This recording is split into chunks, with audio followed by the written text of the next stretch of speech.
Your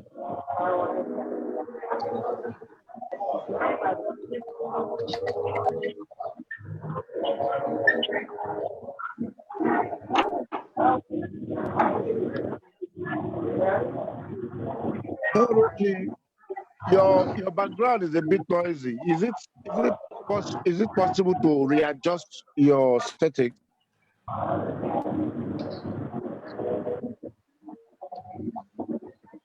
Okay, so we are live. Thank you everyone for joining this afternoon. I hope we're going to have a wonderful time together in the next 30 minutes. We have people still joining in, would want to understand and get more information on how to write proposals that can sell other things. Awesome. Okay, so welcome. This is the Grant Readiness Workshop. I hope you all can hear me clearly. Can you all hear me very clear? Yes, we can hear you from Gambia. Yes, we are hearing you. Okay, so welcome to the Grant Readiness Workshop. So today we're going to be spending some time together to understand how to make your organization grant ready. Because we know as non-profit leaders, one of the challenges you face is resource mobilization. How do you get access to grants in order for you to fund your programs, in order for you to deliver your services to the communities you serve? Now, as non-profit leaders, we're really very passionate people. We're passionate about change. We're passionate about making a difference. So today, why are you here? So I want all of us to be on the same page as regards the reason for this particular session this afternoon. So you're a very passionate person. You want to make a difference in your community. You desire to scale up your program. So you've just started as a startup organization. You have recognized that there are a lot of other challenges within the community you serve, or even with the current challenges you're addressing, you want to reach more people. And in order for you to do that, you need an additional funding. So that's where the place of grants come into play. And you also want to develop critical skills needed for accessing grants. So these are the category of people that we have here in this room, in this Zoom room this afternoon.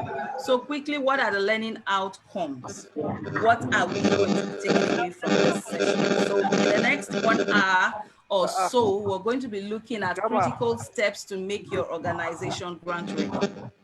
Now, I know that we want to have access to grants. We want to have funding for our organization. But there are critical structures that need to be in place. You need to be ready. You need to prepare your organization in order for you to be eligible to access this funding. So we're going to be looking at different steps that we can take. So even if you as an organization, whether you're a startup or you've been running your operations for a while, you've accessed funding before, but you really want to have more opportunities. So there's a mix of leaders in this particular conversation. So we try as much as possible to ensure that is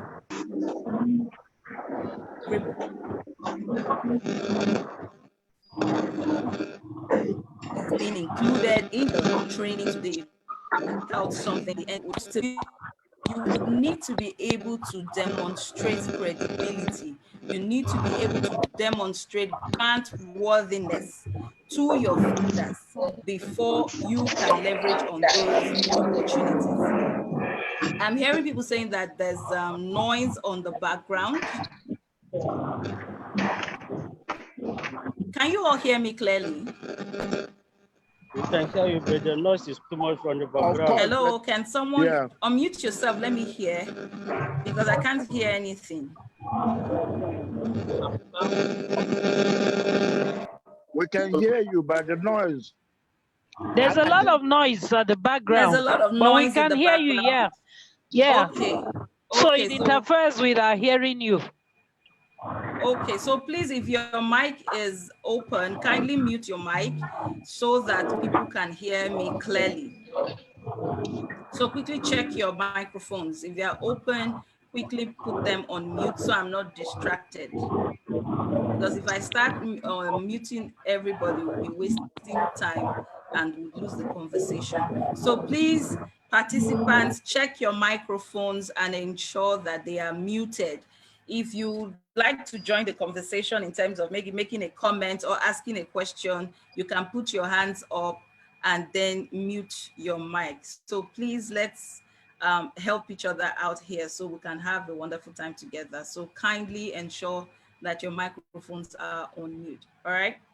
Okay, so that being said, as going through some of the learning outcomes that we can expect from the conversation this afternoon. So we'll be having strategies to build more credibility. Having funding, getting the donors to say yes to you depends on your ability to demonstrate credibility, depends on your ability to demonstrate worthiness. So we'll be looking at what we can do to begin to put our programs and operations together in order for us to be grant worthy. Someone says that he cannot hear anything.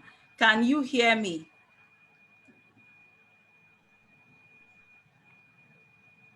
Can you all hear me? Because we have people saying that they cannot hear anything from the meeting. Yes, I can hear you. All right, thank you. So go ahead. So if you cannot hear me, check your audio, check your device. Probably it's coming from your device.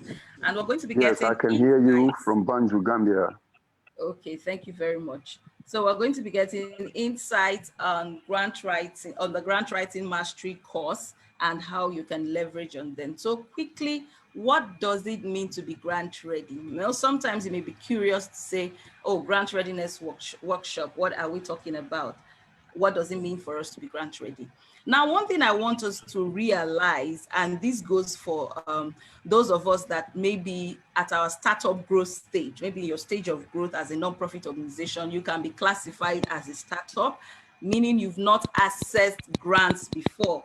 You're currently funding your organization with your personal funding and also funding from friends and family. Now, a grant is not free money for you to use as you please. And I'm talking about the grants that are being provided by institutional donors. Institutional donors like those embassies you have in your country, because we have a diverse community here. So you have different embassies in your country, you have different development organizations in your country, from UK agencies, US agencies, German corporation, and all of that. So these grants are not necessarily free money for you to fund your work as you please, but they are actually restricted funding that you must use in line with donor specification.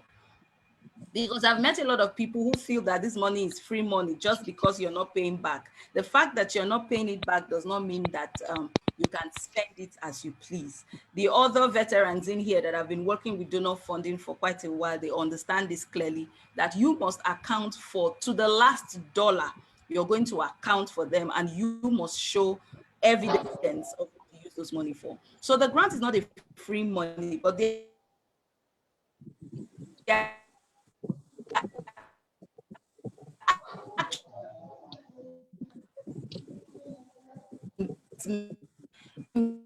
by donor organizations who are in social where we want to see the bottom line, we want to see how many hundreds of thousands of dollars came in as profit.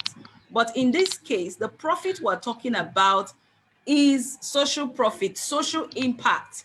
We want to see improvement in the conditions, the socioeconomic conditions of people. We want to see improvement in terms of the political dynamics in our countries. We want to see social stability. So those are the social profits that funders invest in.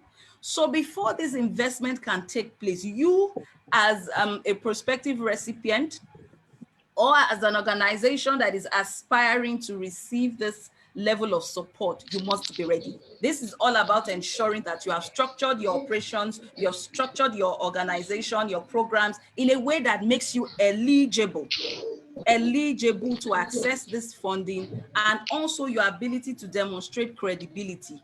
Because these people are bringing in their funding into your organization, they want to be very sure that they are making the right decision to fund you. So that's the whole essence of grant readiness. How do you begin to structure your programs, your organization, to ensure that you are eligible, you are able to access this funding, you are able to put in good quality documents and proposals to have a positive decision from the funders. So I'll just take us through 3 different perspectives today, how to be grant ready, to ensure that you are eligible.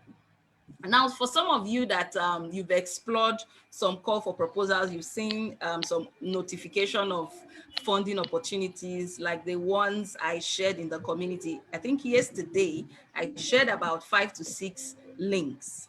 So when you go through those information, you're going to see something like an eligibility criteria. I'm going this way because I know there's some people in this call that probably are just starting out. They were trying to explore the grant writing process. So in the call for proposal or the notification of funding opportunity, you will find out some criteria that the donor has clearly specified for you to meet. You must meet those criteria before you can turn in your application to be considered.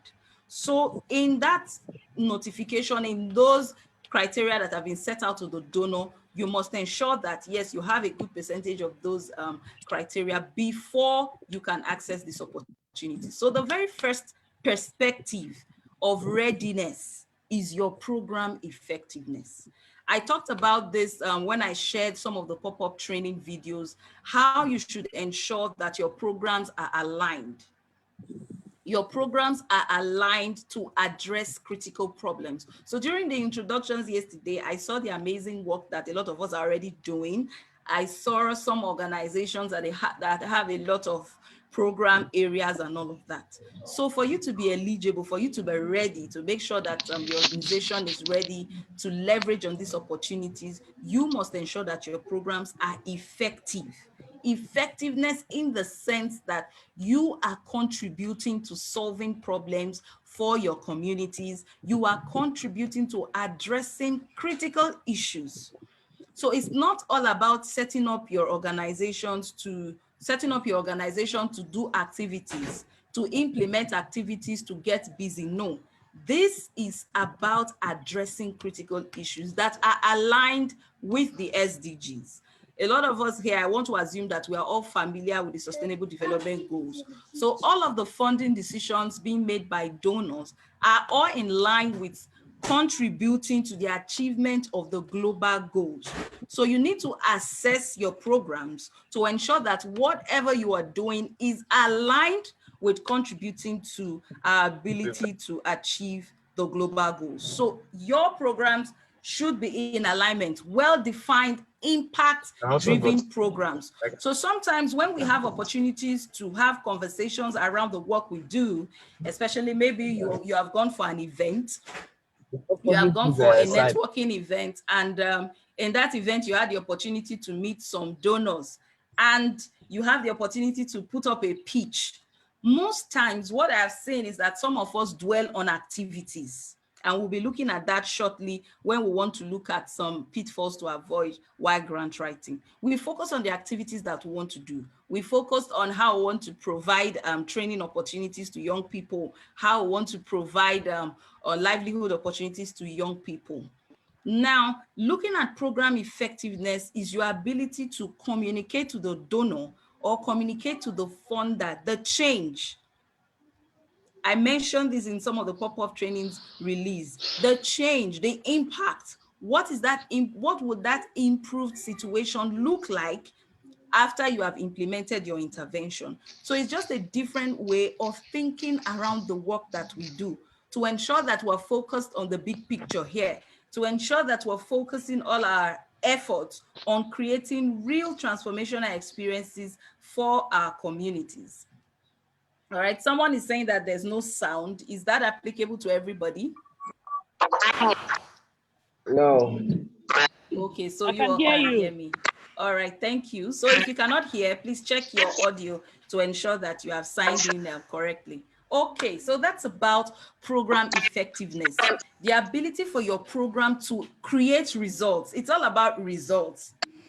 I want us to think differently about the work we do and approach our proposal writing in that same manner. Your proposals is not all about telling the donor just the activities you want to implement. It's about selling a story of the new environment, the story of the improved situation that you are working towards for your community. And even if you look at some of the strategic documents from donors, if you go to their websites, you check their theory of change, you check their strategic priorities for a specific period, you will understand that these donors are focused on change. They are focused on creating well-defined outcomes, and that is how you should tailor your programs. So the next perspective of readiness, how do you become ready, ensure that your organization is ready to leverage on these opportunities, is all about capacity. Now, you may be very passionate, which may have inspired you to set up your organization. You have selected a couple of programs that you want to implement for your communities. Now, if you cannot show to the donor that you have the expertise, you have the capacity, not just you as an individual, but your organization, that you have the capacity to make this work, you have the capacity to deliver this intervention, to create those results that you have specified in your proposal, then it's going to be a difficult decision to make. So there's something I always say, that passion is not enough for the work you do. You need to ensure that your passion is matched with adequate capacity. Your passion is matched with adequate technical capacity. And we're going to be looking at the different types of capacity that we're referring to shortly. Okay, so you can hear me now. Good and fine, awesome. So the first capacity we're talking about here in terms of your organizational capacity is technical expertise.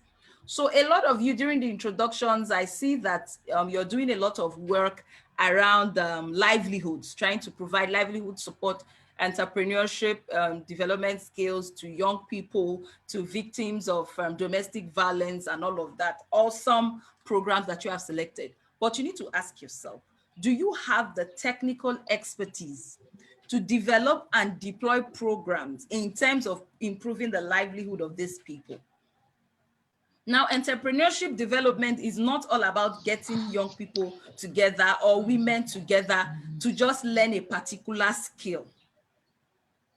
It's not all about getting people together to just learn a particular skill. You do workshops, you do trainings, get them together. But it's about ensuring that at the end of the day, they are able to monetize those skills. They are able to generate enough revenue to take care of their basic needs. So we see a lot of projects, we see a lot of programs that are in line with entrepreneurial development. At the end of the day, these people have this training, they have the knowledge, but they are not able to translate it into income generating ventures. And that brings us back to the idea that there may be a gap in the technical expertise of that organization. So earlier I did a training on selecting your niche, and in that training from community members, I talked about how there needs to be a balance between your passion, what you're interested in, how relevant that programming area is for the communities you're serving, and your technical ability, your technical capacity to be able to deliver programs in that area. So if you assess the program areas that you have, you look at the profile, you're doing work around environmental protection, you're doing work around livelihoods, around education, you need to look at it closely to check if you have the technical expertise to deploy this. Because in your proposal, you're going to be explaining to the donor how you have that capacity.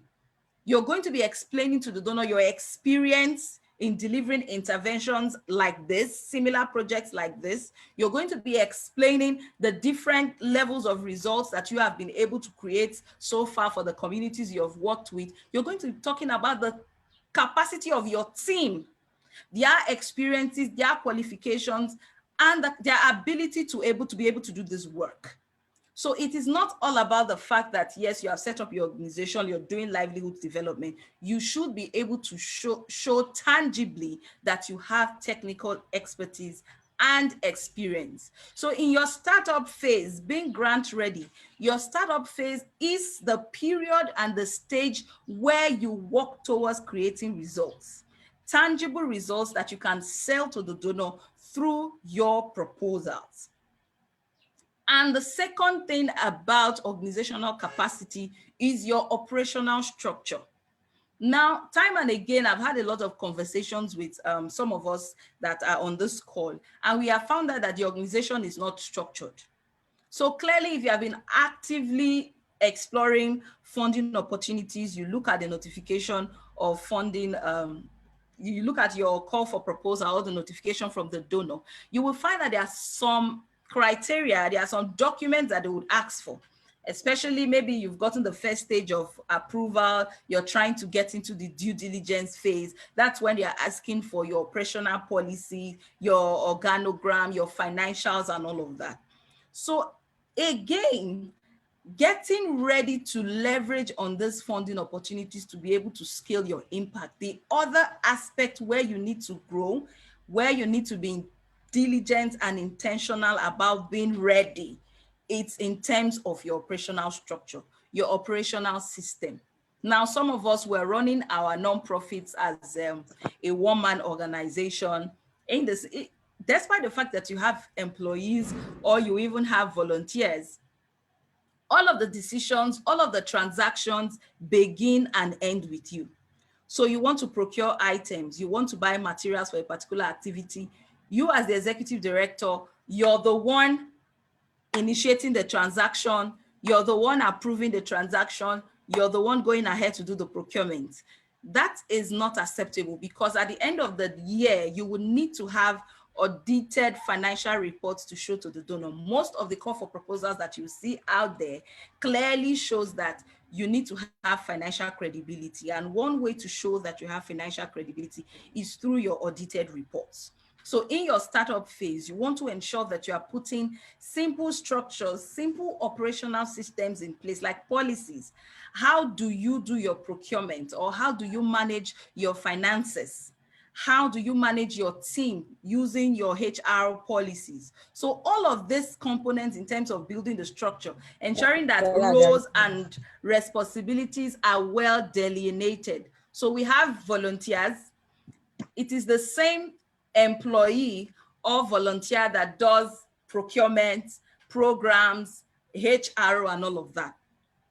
So by the time you're writing your proposal and you cannot clearly show how well the roles and responsibilities of people in your organization are well separated and functioning smoothly, it gives, they won't be able to fund that proposal, because this is an investment decision.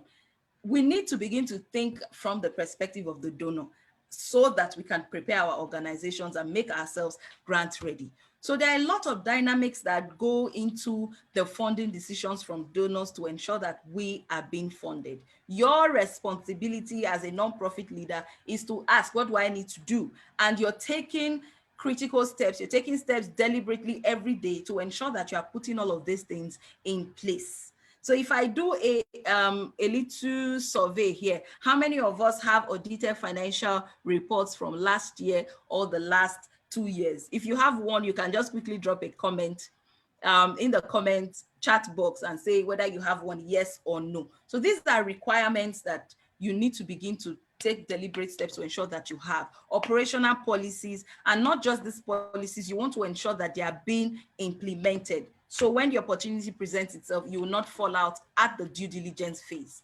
So the proposal phase is just stage one. You have written the proposal, the donor has told you that, okay, fine, we like your proposal, we're moving to the next phase, which most likely is the due diligence phase. This is where they will come and do a detailed check of your organization. Very detailed. Like the last one I experienced was from UNICEF. They were in my organization for about a week, more than 1 week. Every day they will resume with us and they will close with us, checking all the documents. Financial documents as far back as 5 years ago, 6 years ago, they were checking everything. They just look at a voucher and say, okay, this is a transaction of 2 million. Let's see all of the documentation that went into this financial decision, because they want to be very sure that, yes, you have the structures to support that funding decision. So 1 week, imagine a donor coming to do an audit, checking your operations for 1 week to know if they can fund you. So we need to begin to ensure that we're taking strategic steps to put all of this in place. Then the third perspective is your impact visibility. So again, we are very good in talking about the activities we run. Okay, there's a question. If you have questions, please leave them in the chat area. Someone is saying, meaning that there must be a professional audit. Yes, at the end of the year, you should have your finances audited by an independent organization. It's very, very essential. Even if someone was asking me in a chat earlier, what if I'm spending my own money? It is your personal, you're funding from your personal income, you're funding from friends and family. You must audit, you must have audited reports. Take that step to ensure that you're putting that in place. You are having your finances audited at the end of the year, and you have that management report from the auditor, because most of these call for proposals, one of the eligibility criteria is that you would submit a proposal alongside your financial report, audited financial report. Sometimes you have to put your policies alongside with that proposal. So we want to ensure that you're not just turning in a good proposal, but you're showing all of the evidence to demonstrate that, yes, you are grant worthy. They can trust you with that funding. Then your impact visibility. Now, a lot of us were very good at discussing our activities. We're very good about talking, having conversations around the trainings that we have done, having conversations around the outreaches that we do in our community, without talking about the impact. Remember, in the pop-up videos, I kept talking about impact. I kept talking about outcomes, because that is what counts. The number of trainings that you have done does not count. The number of outreaches that you have done, the number of persons trained does not necessarily count. So if your mic is on, kindly mute your mic. Charles. So please ensure that your mic is muted so the sound doesn't interfere with us. So there's a question, say for a startup and we don't have any activities done yet, what would be the best way to show expertise? Is it okay to use expertise from previous work? Okay, what do you mean by expertise from previous work? Because you just stated that you have not done any activities, you have not implemented any project. So where are you harvesting the expertise from a previous work from? So try to give us additional information so that we can help you. So again, the focus here is on the impact of your work. So you have been able to organize or mobilize women who are victims of maybe domestic violence, they are victims of conflict and violence. You've been able to mobilize these women to give them some level of training, maybe livelihood training and all of that. What counts is not the training that you have given to them, but how many of them now are self-sustained as a result of your project activities, as a result of the support you were able to give to these women.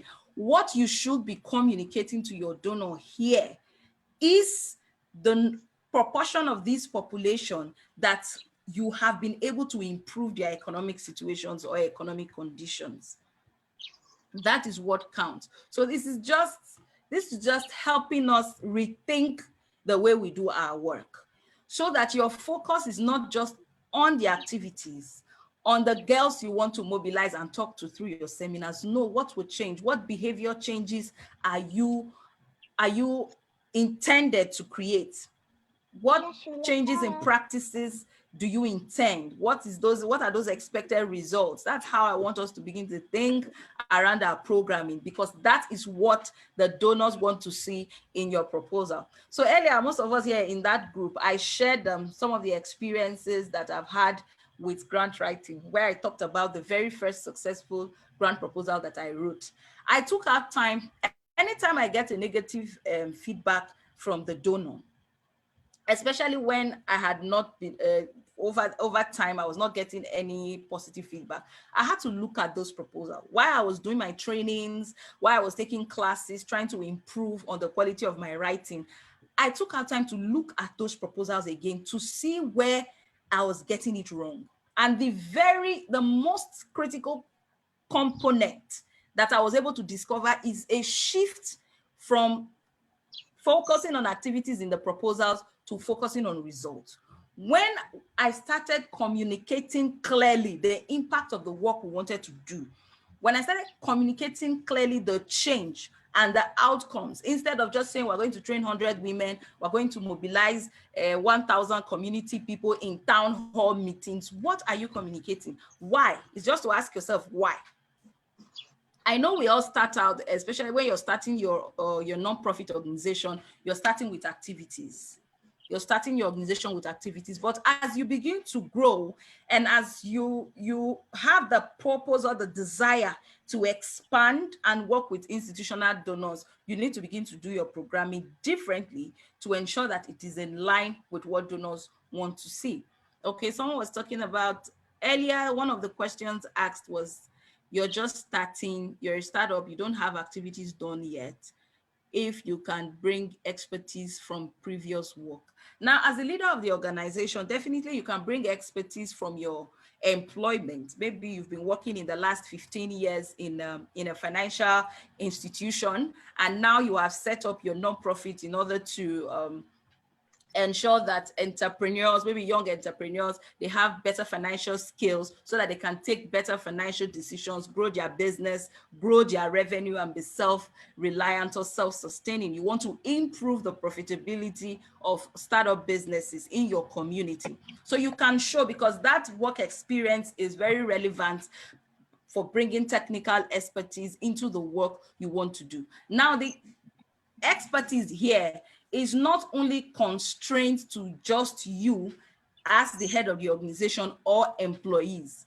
Apart from your qualification, your work experience over time as individuals, one other expertise that you want to show to the donor is from the work that you have done. So right now you're saying that you have not done any activity, you've not done projects before, you're a startup organization, no projects done. It is going to be very difficult to get a donor to fund you. Because on the part of the proposal where they are talking about past projects, some of these donors go as far as requesting for references from past donors.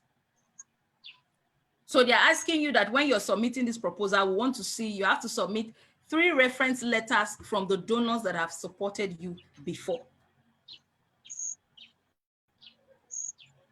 They want to see 3 reference letters from donors that have supported you before. So if you have not started, if you don't have any project activity, you've not implemented projects before, even if there are projects that are funded from your own finances or from some corporate organizations, you need to begin to think about how you can create quick wins. In the next module that we'll be looking at, I'll talk about how you can quickly make quick wins that you can demonstrate expertise to the donor. Let's look at more questions. What constitutes expertise? Expertise, what you're able to do. Capacity, you're showing over time that you have expertise in livelihood programming. You're showing that in the last 20 years, you have done projects that support in your community. You have done projects around conflict prevention. So you have been able to reduce the prevalence of conflict or insecurity in your community. And you show this by talking about the outcomes of the work across the different projects that you have worked with. So expertise as an organization, then the experts of the team members within that organization. So you can also pull that, okay, your program manager has worked with UNICEF before, your program manager has worked with Search for Common Ground, has worked with so and so organization. Those are also indicators and pointers to the fact that your organization has technical expertise. Because from the team, they have the experience, they have the technicalities, and also as an organization, from the work that you have done in the last 10 years, the last 5 years, the impact that you have made also demonstrates to the donor that you have technical capacity to deliver on the project. All right, so kindly ensure that your mic is muted. We have Kennedy's hand up. So Kennedy, you can unmute and ask your question if you think you must make a comment. So Kennedy Oko, you can ask your question. Meanwhile, we have a question here. The volunteers who work as our team members who do procurement and other duties are mobilized and paid stipends. I guess are mobilized and paid. Ruki, I'm sorry. I think I Okay. did a mistake. I don't have a question. I don't know how it came about. Your Just hand. continue. Okay. Lower. I've helped you to lower your hand. All right. Thank you. Thank you. You're welcome. So you can go ahead and mute. So let's just take some questions here because I know the follow-up parts will still have questions coming from there. So the volunteers who work as team members who do procurement and other duties are mobilized and paid stipends, I guess. Not that I advocate for it, but are there some team members that may not be remunerated? Okay, Izuchuku, that's a place of volunteers. Now, it is your decision depending on your terms of engagement with your volunteers. Some of them you just need to provide support in terms of transportation. Maybe you provide them with transportation support. When they go to field work, you provide them support with lunch. But all of that needs to be well documented using your different vouchers in line with the policies that you have developed in order to run your operations in your organization. Now, there may be some volunteers that you may not pay. That is if they agree, they know that, okay, they're coming to volunteer time with your organization, maybe especially when they are trying to get work experience, they have one or two expertise that they want to contribute to the organization, and you have that understanding with them that you're not giving any kind of financial support. Probably the opportunities you're giving to them is for them to get work experience, get a reference letter or a recommendation letter from your organization that yes, they served here with maybe under the role of a finance officer or an admin officer over time. So there's no hard and fast way about this. There's no rule that says that you cannot pay volunteers. There are some organizations that have volunteers that are well paid too, all right? So it all depends on how you want to run and the provisions that you can make available to these people within the confines of the budget that you're working with. Okay, so do we have any other questions? Dorothy, your hand is up. Okay, you can go ahead and ask if you have a question while we'll continue. So still talking about... Good afternoon. Good afternoon, Coach. Good afternoon, everyone. Good afternoon. Hello. Yes, talking about capacity. For those of us that are new and are just about starting, okay, like in my own case, I am passionate about remedying domestic violence. Yeah. Now, and I noticed that there are certain trainings that I need, to do personally, I and my team, to be able to influence other people to make this change that we so desire. Okay. Now, and so many free courses come up. Being a startup, you might not be able to afford some of these courses that cost as much as 150,000. So when you're asking for grants, could you also indicate that you would also need to increase your own capacity yourself and build that into the budget? Okay. Are you clear? I'm clear. I understand. Okay. I understand clearly. Now, you see, that's... Hello, sorry if your mic is open, kindly mute. We have a lot of sound interfering with the conversation. Okay, 1 minute.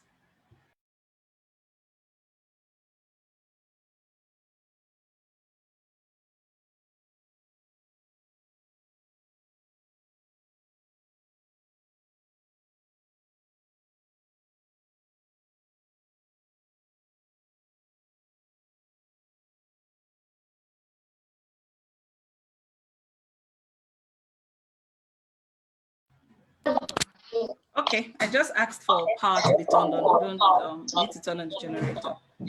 Okay, so that's a very tricky situation because in your proposal, can you hear me? I hope there's no echo. Hello, can you all hear me? Yes, we can hear you. Okay. We are hearing you clearly. All right. Thank you very much. So I said that's a bit tricky because you're trying to show the donor that you have expertise, but also there are provisions for that.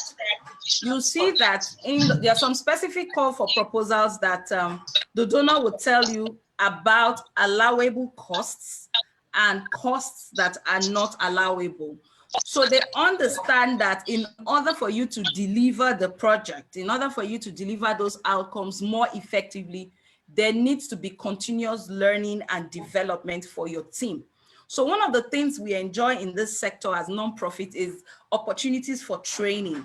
So you're working under a project, you're traveling for different trainings and all of that. It shows to you that the donor is also interested in building your capacity even while you are delivering on that project. So if you study the call for proposal closely and study the items that are allowable and items that are disallowed, it will guide you to know if you should integrate capacity building for your team in that particular proposal. Like the last project I worked with, which is Deepening Peace in the Niger Delta project, the project was funded by German corporation. It was about 1.6 million euros for the project for 23 months across 3 states in the Niger Delta.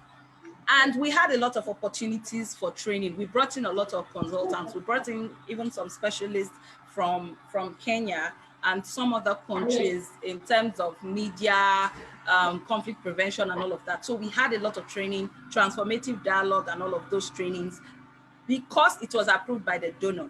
While they were writing the proposal, after the conversation with the donor, because you know, large organizations like that operating in over 40, 50 countries in the world, you turn in your proposal most times based on relationship with the donor. So the donor is telling you, okay, let's see a proposal, and you have an understanding that yes, you are incorporating, you're making provisions for staff development.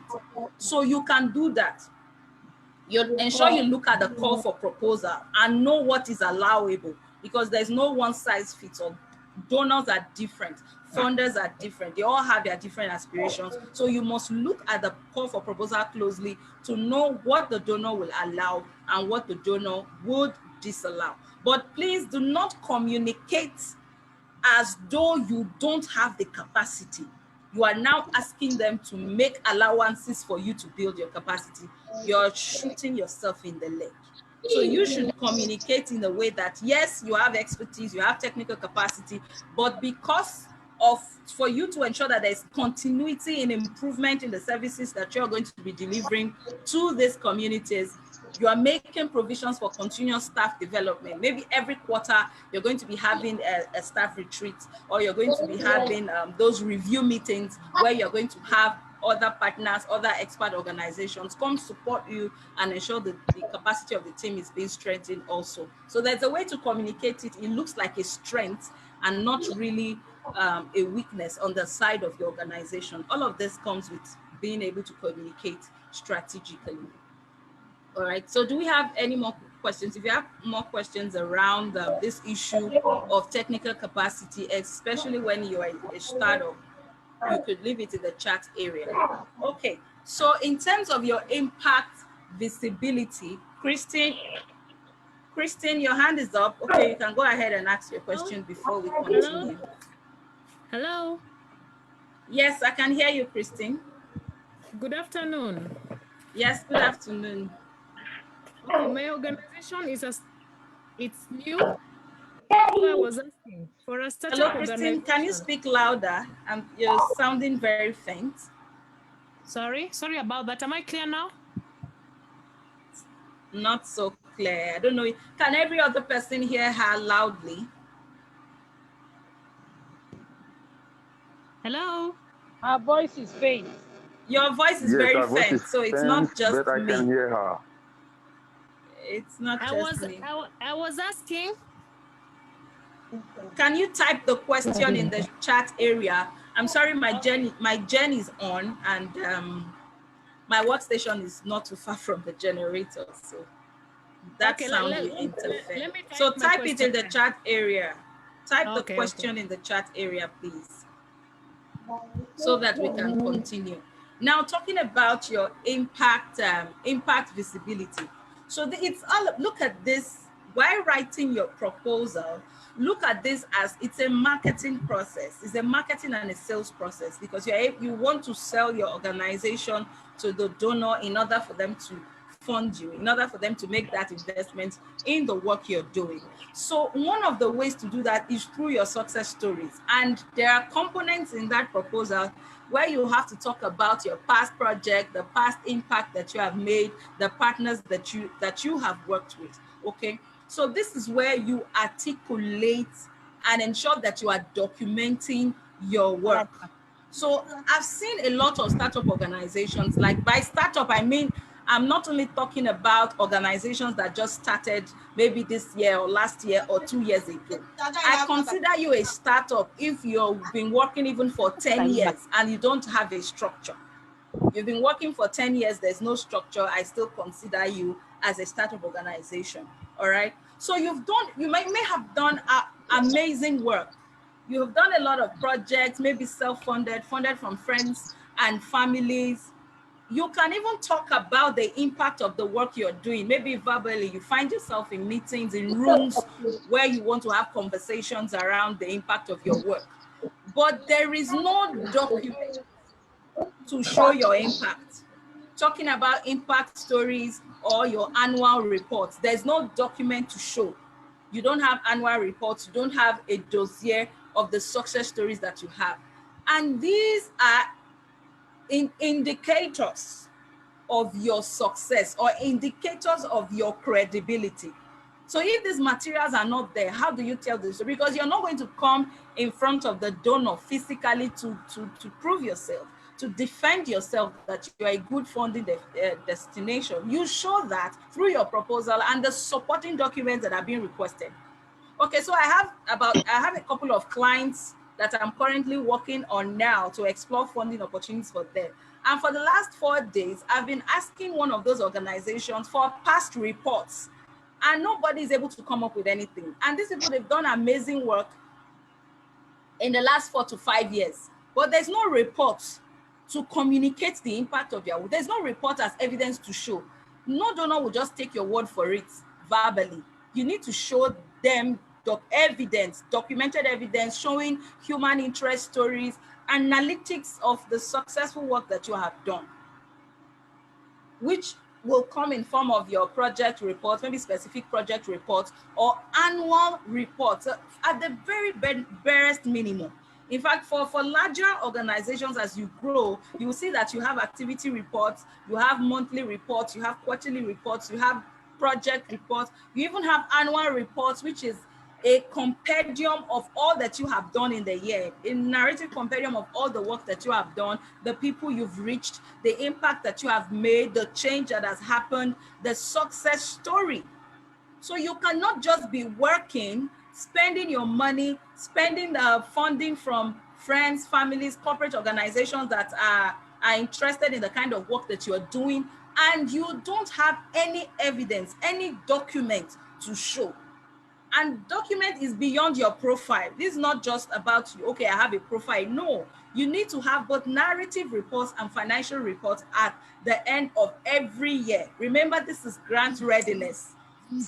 It's one thing to desire to have the grant. It's another thing to ensure that you are worthy or you are ready to attract this opportunity. So readiness is what we're talking about today. So if you've not done that, if you've not thought about that before, you need to become very intentional about articulating the work that you are doing. Not just the project activities, you are going to talk about your activities, but more importantly, you're going to dwell on the impact and the success stories, what is changing among the beneficiaries you're working with. That is what you are communicating. That is what you are selling. So people can say, okay, you're trying to tell a story. You're trying to paint a picture of what will happen if this donor funds you. All right. I hope we are all on the same page as we progress in this workshop this afternoon. All right. So we have people here saying that they're in that case. So if you're in that boat, you need to start documenting and articulating your work. So I'm going to talk briefly about scaling your impact. So you should listen very carefully if you are a startup, because I can see that most of us here were in our startup phase. So you should take this seriously. I'm going to be sharing just a couple of tips on how you can optimize your startup phase. So someone is asking, can I employ someone who will handle all of this? Very necessary. You see, I want to believe that most people we have here are executive directors, because from the introductions, I saw that we are founders, executive directors, presidents of the different organizations that we have. You cannot do everything. You will need to delegate so that you can spend your time on more strategic activities. And by strategic activities, I talk about activities that are in line with the future growth and expansion of your organization. So as a founder, you should not be the one going to the market to procure materials. You should not be the one going to distribute letters. For instance, let's say you have a couple of project activities lined up. You have a project activities lined up, and you're the one going to distribute letters. You're the one going to the market to procure materials for the work. So when would you have the time to have conversations with people who can fund you? If you're spending all of the time in doing procurement, distributing letters, going to invite people for your activities, when would you have the time to have conversations with people who can fund you? So that's why I said at your startup phase, you should spend time on activities that are strategic to the overall growth and expansion of your organization. So that's where the part of volunteering comes in. Now, there was a meeting I had with someone in my community, and I found out that she has a lot of volunteers. Over 50 people want to volunteer. But at the end of the day, she complained that if she's having an event, let's say a seminar or a town hall meeting, you see a lot of people coming to volunteer, and everybody is at the point of registration. You will see 20, 30 people doing registration for an event taking care of only maybe 50 participants or 100 participants. And she's overwhelmed with trying to put up her PowerPoint presentations, doing research and all of that. Everybody's doing registration.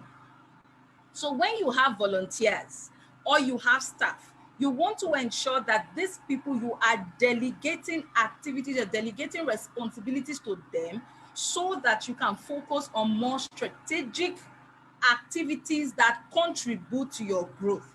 And here, when we're talking about funding, we're talking about financial growth. So if you take an assessment, all of us on this call today, how much time do we spend on activities that contribute to our funding? How much time do we spend every month researching on donors, developing proposals to submit to those donors, or even initiating conversations through email? How many of us actively search for organizations that are aligned with the work we do and try to initiate relationships? These are the activities that you need to be focusing on in order for you to expand your financial base as an organization. So these opportunities will not fall on you. The donors will not just come to you where you are to say, we want to fund you. You need to reach out. That is why all of these activities I'm talking about your writing reports, articulating success stories, articulating impact stories, human interest stories, you need to get a staff to get it done, or volunteers. You can't do everything on your own. You are the admin.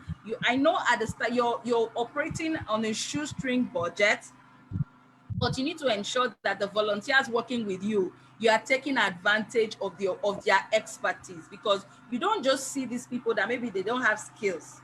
These people have strengths. So you need to ensure that you are leveraging on their strengths in order for you to have more time to contribute to better activities that will improve on your financing. So as the executive director, as the founder of an organization, the main work that you are supposed to be doing is to ensure that you're initiating conversations with donors, you're building relationships, you're trying to initiate partnerships, you're writing proposals, you're redesigning your programs to ensure that they are impact driven. That is your work as a founder. If you don't focus on this income, I would call them revenue generating activities or opportunities generating activities for your organization, you will be stunted.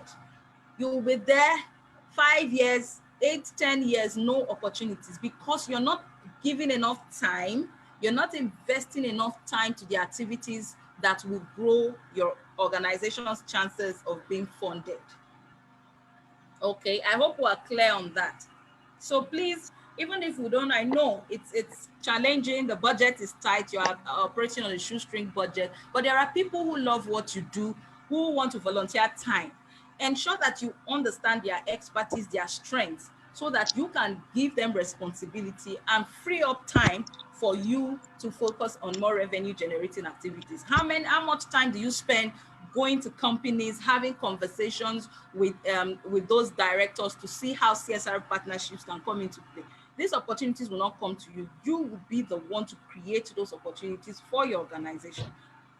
So your work is not to be initiating transactions, going to do procurement. As a founder, as the executive director, as the president of an organization, your work is just to authorize those transactions, authorize the reports. So your staff or your volunteer develops the report, sends it to you, you look at it. If it's not good enough, if the quality is not good enough, you tell them the adjustments to make, and you authorize those reports and file them. So that's not your job. Okay, so quickly, we'll be looking at scaling your impact. How do we leverage on donor funding opportunities, even at your startup growth stage? Now, as an organization, you see this thing about growth stages. Every organization has different growth stage that they fall into. And I'm making the assumption here that, okay, please, can you help us with a list of the documents to help us be grant eligible? There's a material that I developed a while ago, grant readiness checklist. Maybe what I would do, I would put up a link in the WhatsApp group. I'll put up a link. I actually put it at $1, but I'm going to take off that price and put it up in the community free for you so that you can download the checklist. So the checklist is about 4 or 5 pages asking you questions. Do you have this? Do you have a board? Do you have a structured board? How often do you have board meetings? Do you have reports? So there's a checklist. I'll make that available for you so that you can look at the things you need to begin to put in perspective, all right? So how to leverage on donor funding opportunities even at your startup growth stage. There are organizations that even in their first 2 years, they are able to get a grant. Because all of these things I'm sharing with you today, they are able to work with them. You can be grant ready from the first day you start up your organization. You mean you have that consciousness, you know that, okay, the first 2 years, I want to make sure that I have all of the structures, know all of the donors that are funding work around me, so that by the end of year 1, I already have 1 year audited report, I have 1 year of board meetings report, I have 1 year of financial audited report, and turn them in by year 2. So you need to be strategic. Running a nonprofit is not different from running a business. All of the thinking, all of the strategic thinking, strategic planning. I know if I ask people how many of us have a strategic plan, I'll know the percentage is very low. All of the strategic planning that goes into running a profit-oriented business, it's the same thing. In fact, your work is even more tedious and tasking because you don't necessarily have a physical product that you are manufacturing to sell, or a physical or a service that not necessarily people want to buy from you, but you're selling the impact, you're selling the change that you want to make happen for your communities, and you're trying to get people to buy into that vision, then give to you. Except you're operating a social enterprise model, which there's a lot of advocacy now from the international community that organizations need to begin to transit to a social enterprise model, so they are not 100% donor reliant or donor dependent. All right, so how do you leverage on all of these funding opportunities? If you check online, see there are a lot of grant opportunities, a lot of funding opportunities that open up every time. There are some, they open up circles like NED, open up circles I think about 3 times a year. There are organizations every quarter, some are once a year, because we have a lot of issues globally. There are a lot of issues globally. Issues from wash to livelihood to food security. There are a lot of problems everywhere, and stakeholders are stepping up to ensure that we're working collaboratively across borders to address these issues. So opportunities, funding opportunities are coming up. COVID-19 came with all of the attendant impact on people's livelihoods, on people's health. Some countries have a lot of issues around the environment. Opportunities are opening up for work, effective work in these areas. So it shows that you have to be ready. Passion is not enough. Even if you don't remember any other thing we're teaching today, know that passion is not enough. You need to step up your game and put this in place. So some of these things we already do them, or we already have them, but we have not arranged them or articulated them very well in order for us to be ready. So take home for you is to just ask yourself, what do I start with? I need to start writing my report, or I need to start telling my impact stories, writing my impact stories. I need to become more active on social media to grow my visibility. So the very first thing I would share in terms of leveraging on donor opportunities is for you to optimize your self-funded stage. When you're starting your organization, most likely you and your board. Please, if you do not have a board, go and restructure and ensure you have a board, because that is one of your eligibility criteria. You must have a functional board, you must have a strong board. So your self-funded stage of growth is the stage where you build credibility. Building credibility, you do that all round, all through the different growth stages of your organization. But you need to become very, very deliberate about it when you are just starting. Because your startup phase, you do not have a lot of success stories to show.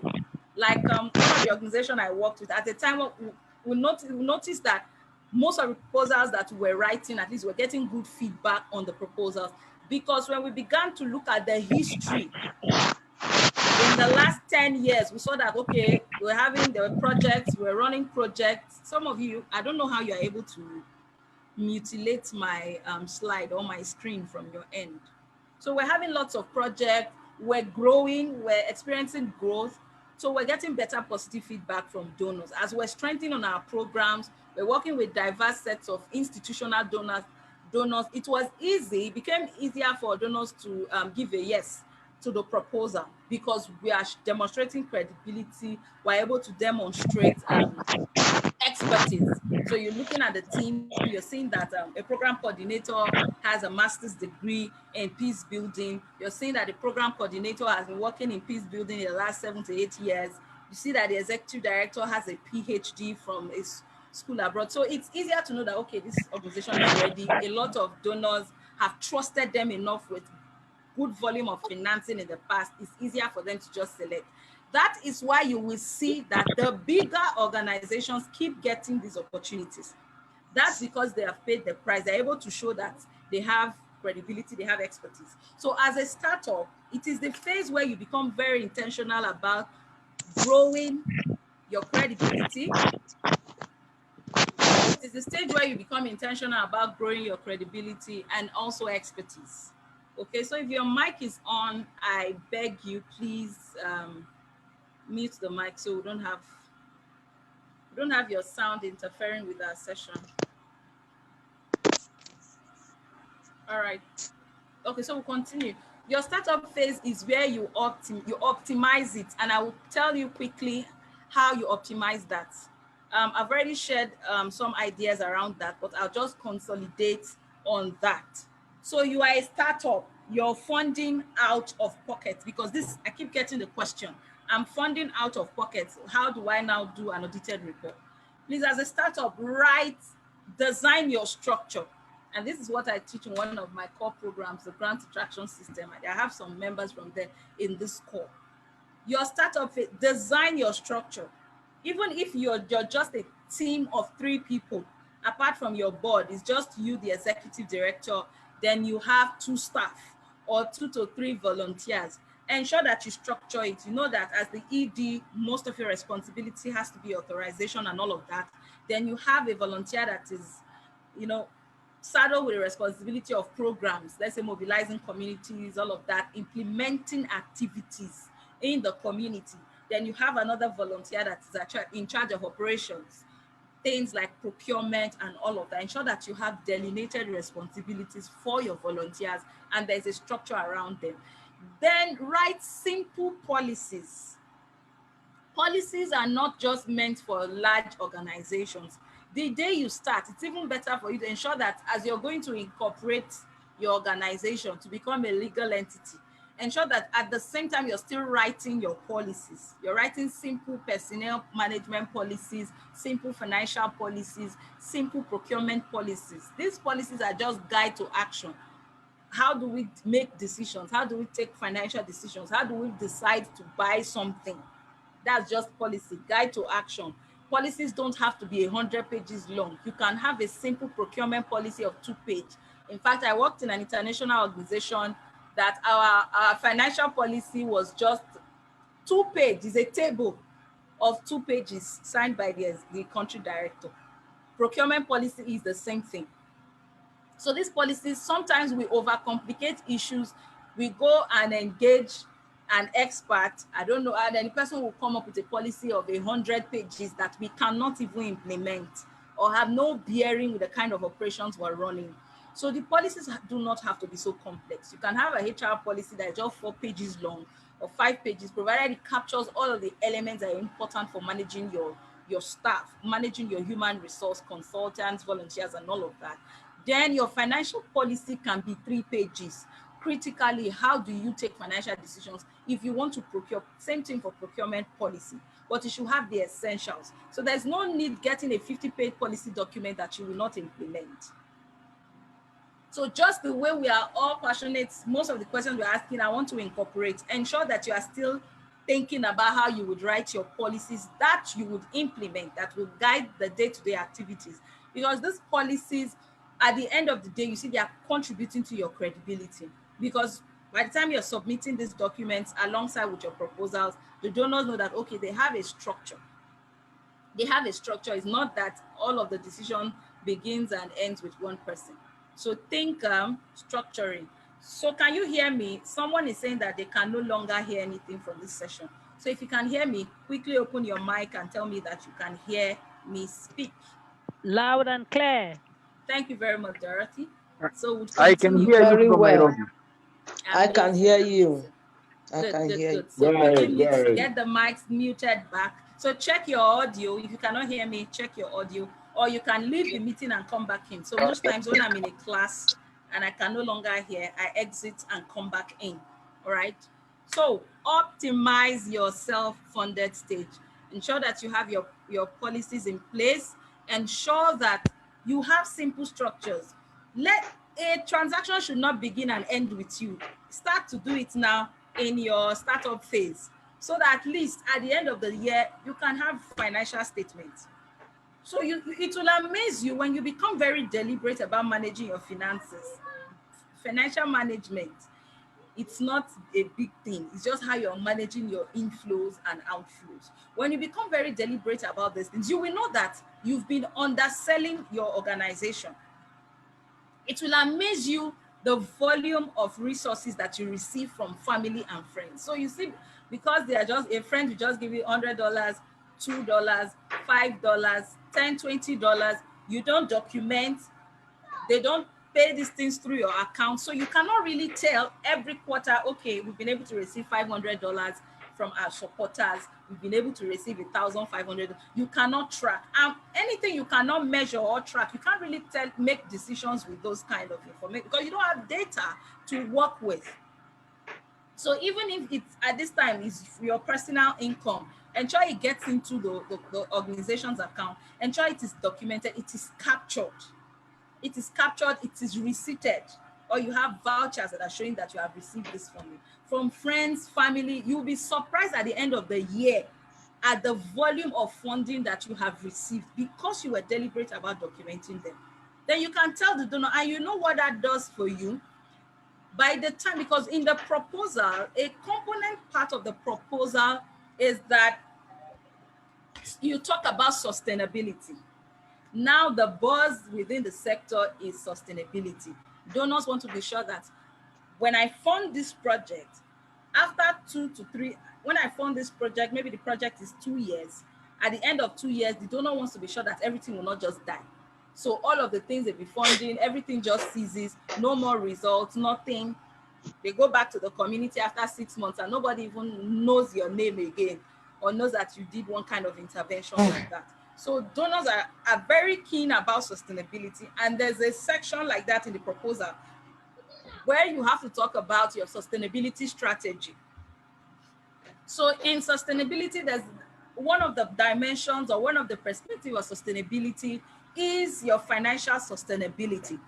So by the time you are able to show in your self-funded phase, you receive money from friends, your own personal income, family, a few people who just like what you are doing and give $1, $2, $10, and your financial report will show that you have multiple streams of income. That is not just your own contributions financially, your board is giving to the work you're doing. You have well-meaning citizens that are also supporting your work. So there's some form of financial sustainability that even when the funding ends, you can still provide a little support to the structures that you have established in the communities where you're working to ensure that they are sustaining the results. So let's say you have a wash project, you put up water facilities, you build toilets and all of that in the community, and then you established washcom. Let's say you establish committees in that community, and part of the project activity was to build a capacity for ownership and to ensure that those infrastructure are being maintained. So because you have funding from other streams, from friends and families, you have something to show that you can still be providing intermittently, maybe once in every 3 months, every 6 months, to monitoring missions to those communities, 1 or 2 training opportunities for those communities so that they can continue maintenance of those infrastructure that you have provided. So you'll be losing out on a lot of opportunities if you're not optimizing your startup fee. So ensure that all of those little incomes are being documented and properly articulated. Then the second thing you need to look at if you want to scale your impact, you should be actively researching organizations that are supporting programs that align with your mission. So you're doing work around livelihoods for women, for victims of DV, victims of domestic violence. Do you know the donors that are supporting work around that? These donors will not come to find you. You're the one that will find them. So Dorothy is asking, please, what is this WASH? WASH is water, sanitation, and hygiene. I hope you got that. Water, sanitation, and hygiene. Okay, so you must be researching organizations that are supporting your kind of programs. That's why I said align, have a clear mission, have clearly defined programs so that you can even know the donors that are funding your work. You can't be everywhere. You can't be doing everything in your community. Now, during the introductions yesterday, I saw some of us, we have like 5 to 6 program areas. You need to really tell yourself the truth, look at those program areas and select the ones that you are doing very well, because not all of them have the same level of opportunities, the same level of impact. So some of them that in the last 2-3 years, you've not even done any project, no funding, you've not done any work, you need to let those program areas go and focus on the core areas that have been giving you results so that you can expand your growth from those program areas. So you research actively the organizations that are supporting that kind of program, the programs that align with your mission, study their strategic priorities. So remember I said that you should delegate so that you can focus on more strategic activities as the head of the organization, as the founder, as the executive director. So this is where you pay attention to who are these institutions and organizations supporting my programming area? What are their strategic priorities? If you go to their website, you'll find some resources in their websites, like their strategic plan. Like UN Women, you go online, you see the strategic plan of UN Women. You study their strategic plan so that you can know their priorities. So if for 2021, maybe the priority of UN Women is to ensure that they are building the capacity of other CSOs, doing programs around GBV prevention. Their priority is to ensure that women are financially empowered so that they can have voice and visibility. That information is very strategic for you because you already have insight in the kind of projects that they are more likely to give attention to. So for different periods, every organization has strategic priorities. Like the organization I work with, Search, we had a strategic plan from 2018 to 2028, which is a 10-year strategic plan of what we wanted to do in terms of peace building, in terms of conflict prevention, in terms of strengthening institutions in the adoption of the common ground approach, institutionalization of the common ground approach. It was very clear. So if you're writing a proposal as a program manager in that organization, you know what to draw from.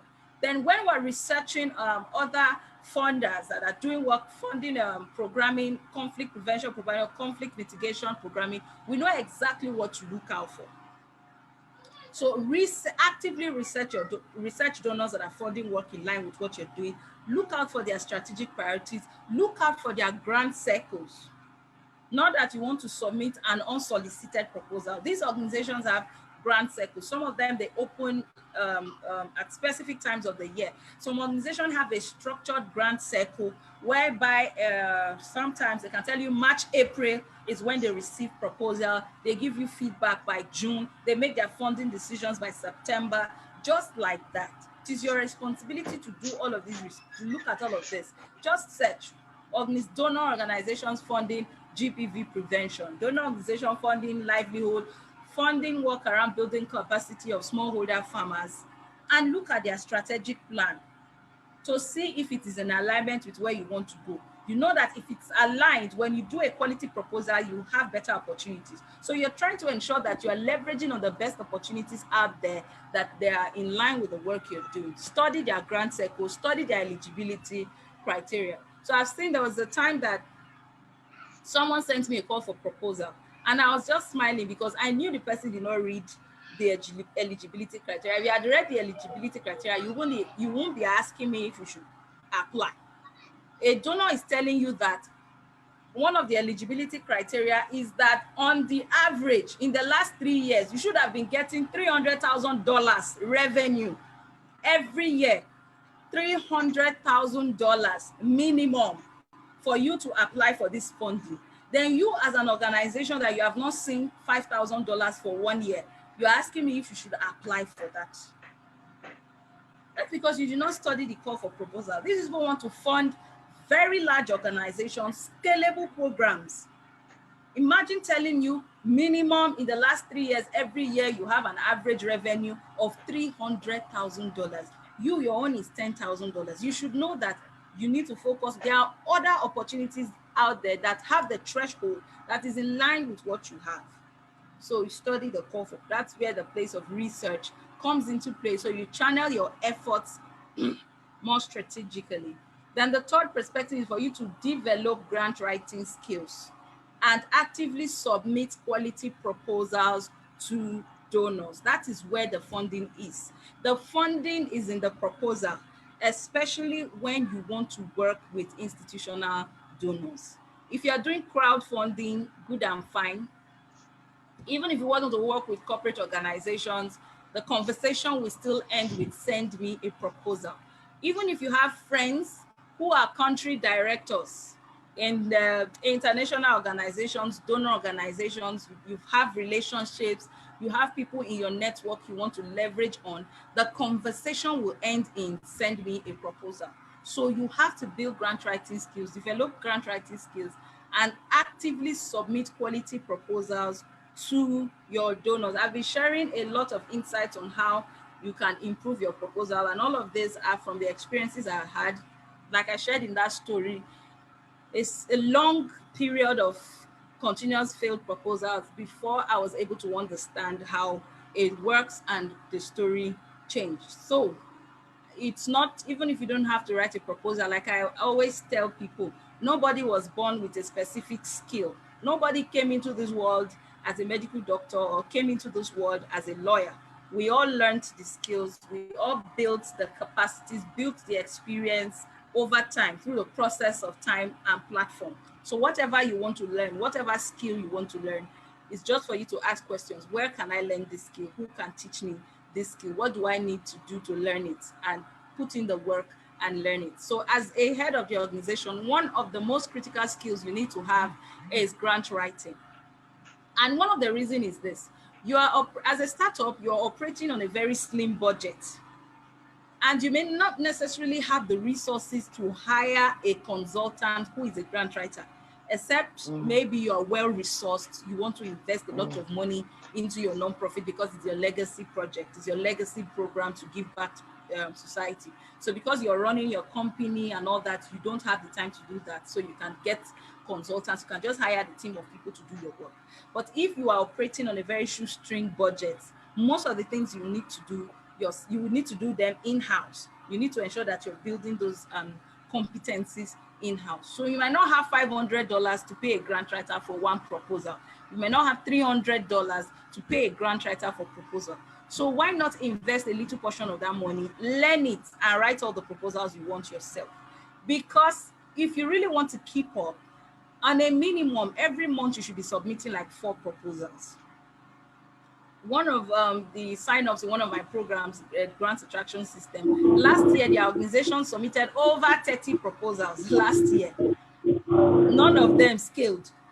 It's just this month that one of the proposals that they worked on actually became successful. So imagine if those 30 proposals, they were paying consultants to do that. So you see, you need to ensure that these things are done, some of these things are done internally, especially when you don't have that budget, when you're trying to use the little funding you have to implement programs. You have to use the little money you have to implement projects to get results. You want to ensure that you are building that competence yourself as the head of the organization, okay?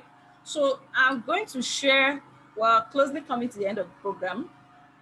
We're going to share just a little tips, just a couple of pitfalls to avoid when you are writing your proposal. Because I know some of us, maybe at one point or the other, we have submitted proposals. I saw some of the feedbacks on how the story encouraged you, inspired you. You want to go back to some of the proposals you've abandoned and write them again. That's good. So the first, I'll just share 3 key areas around grant writing. One of the things you should avoid while you are writing your proposal, you want to ensure that you are running away from poorly articulated project justification and audience description. So one of the things you will see in the proposal template, I hope you all can hear me. I want to be very sure that I'm not talking to myself. Loud We are and here. clear. We are here. Loud and clear. Awesome. Okay. I need to be very sure I'm not speaking to myself. So you run away from poorly articulated project justification. So in the project proposal, like those of you that will be joining me for the 4 weeks grant writing mastery course, one of the core components of your proposal is your project justification. Now, different strokes for different funders. There are some funders that will tell you it's called context analysis. Some will say problem statement. Some will say project justification, problem analysis, analysis of need.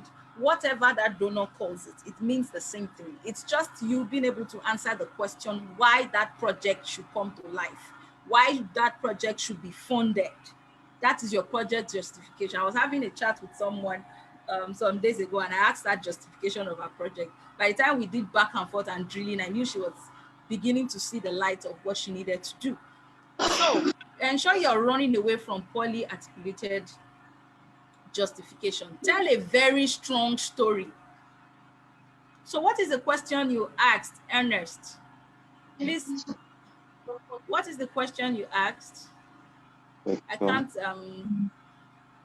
find the question anymore, so please do me a favor of typing it back. So your project justification is where you sell. This is where you're selling your project or where you're selling your organization and where you're trying to convince the donor to fund you. In fact, practically all the parts of the proposal is where you're trying to sell. It's a marketing process. You're selling your project concept. You're selling your ability to address the problem. That's why in one of the pop-up trainings I released, I talked about how you should clearly align with the problem you're solving. So most times you start with, okay, I want to do this activity. This is what I want to do. But you're not really you're not really told the story of the specific problems you're addressing. Are you trying to address problem of poor access to education or poor access to credit or financing opportunities for startup entrepreneurs, maybe young people, whatever it is? You need to clearly talk about the problem and how that your project concept is best suited to address the problem. So that's what the proposal is about. The proposal begins with a well-defined problem. So if you cannot sell the problem to the donor, that this problem, we need to address it. Especially, there are some call for proposals or donors that give you a variety. They don't box you into the corner to say, okay, this specific is just for women. They give you different options. You can send us proposals in governance, proposals in WASH, proposals in education, security, livelihood, agriculture, climate action. So they give you an open-ended check. So pick the one that aligns with your mission and submit. This is very tricky because you know that you are going to be getting a diverse range of proposals across all these multiple sectors. So the competition will be stiff. You are competing with somebody that is bringing an amazing concept from climate action, another one GBV prevention, another one security sector reform, just like that. So how do you make your own stand out to make it so compelling and persuasive to the donor to say, okay, I think this is good enough. It needs us to address. So they are compelling issues.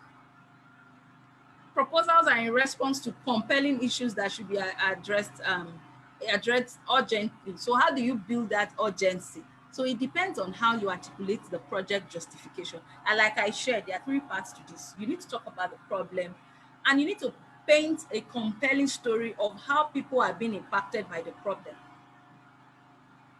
So there's a question here. Let me get to that before we continue. I asked, ideally, how should a standard and approved structure of a nonprofit look like? Okay, so your nonprofit structure depends on your growth stage.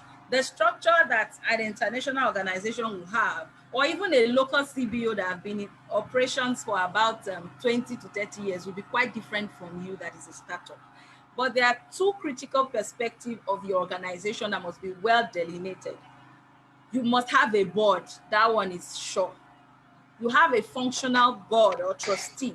So by the time you were incorporating your organization, you were telling the agency in your home country that 10 of us came together with a common vision to do this, to contribute this to society, or to make this happen, or to provide this service. Like for us in Nigeria, it's about like 2 to, how many again? I've forgotten. But I think the minimum is 2 or 3.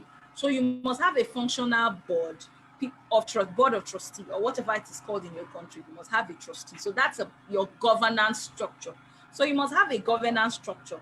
Then the head of your organization that is in charge of day-to-day operations can be an executive director, it can be a CEO or whatever. Then the 2 dimensions of the structure that is very critical that you can now begin to disaggregate as you grow bigger is your programs and your operations. So for programs, these are the services you deliver. All of your livelihood work you're doing, all of the GBV prevention work you're doing, everything falls under programs. Now for a startup, you can just say, okay, we have 1 program officer. It is fine. But when you're having different programs, like you have programs around GBV prevention, you have programs around livelihood or agriculture, climate action. So as you get busy, let's say you're having opportunities or you have resources to implement projects around this area, you want to have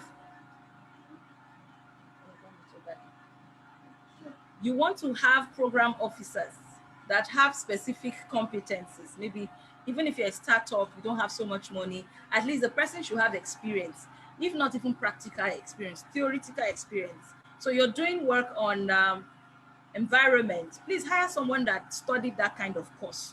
Not that you're bringing someone that read public administration to come and be program officer for climate change, or someone that studied English to come and be program officer for community health.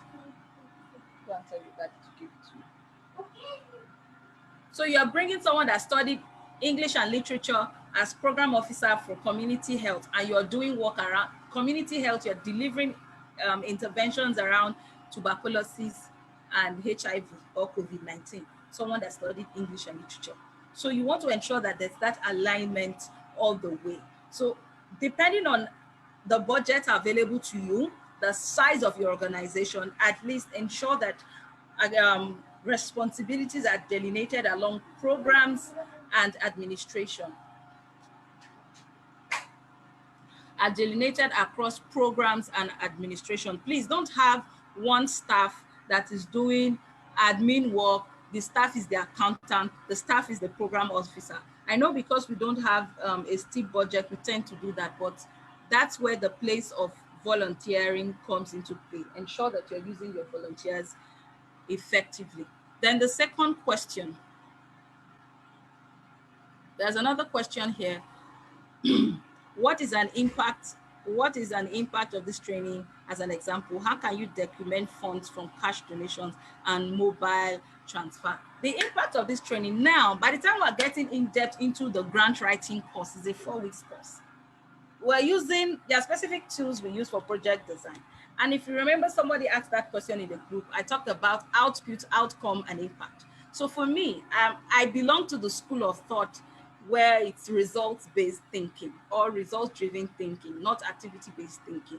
So for me, the output for me for this particular activity that I'm doing now is that you have awareness on grant readiness. So I'm doing increased grant readiness awareness for 38 or 40 nonprofit leaders. So I've increased your awareness. That is not the end. So it's a chain reaction. It's what we call a results chain, or more like the trajectory of change. So with time, which is the next level, I want to now talk about outcomes. So now that you have this awareness, my intention or my assumption, let's say that this is my project now, which is my project. The assumption behind this project or my thinking behind what I'm doing now is that because you have this awareness, you will take action. You will take action. You begin to act on this knowledge, meaning I'm reframing your behavior or influencing your behavior, influencing your action, influencing practice in terms with ensuring that your organization is grant ready. So you're beginning to put the structures in place. You're going back to your organization to ensure that you are structuring it. You are putting little financial policies in place. You're beginning to articulate your success stories or impact stories. So now when stakeholders are beginning to take action or increased coordination of participants in implementing structures or integrating grant readiness structures in their organization, that for me is the outcome, because it has now gone to the beneficiary level. You are beginning to act on the awareness that you have received from this training. That is the outcome. I'm influencing behavior and practice or process. That's my litmus test for it. Those are outcome levels, results that you want to see.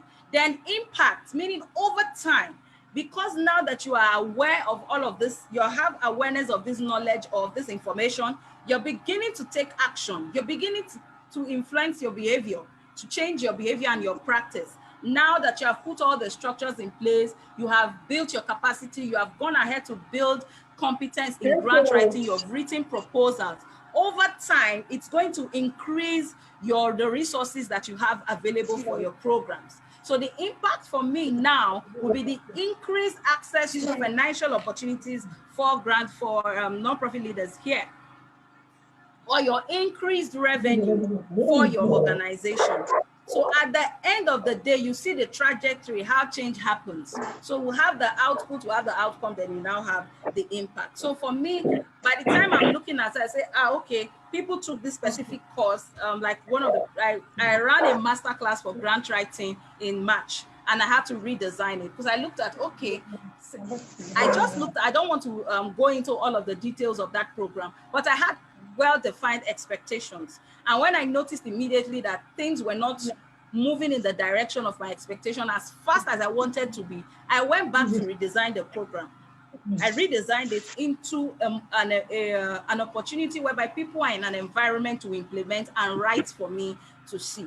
So that is what it does for you. When you clearly have well-defined results across these areas, when you are implementing your activities and it's not going in the trajectory, going in the direction where you want it to be. Because you have well-defined indicators, you can easily decide.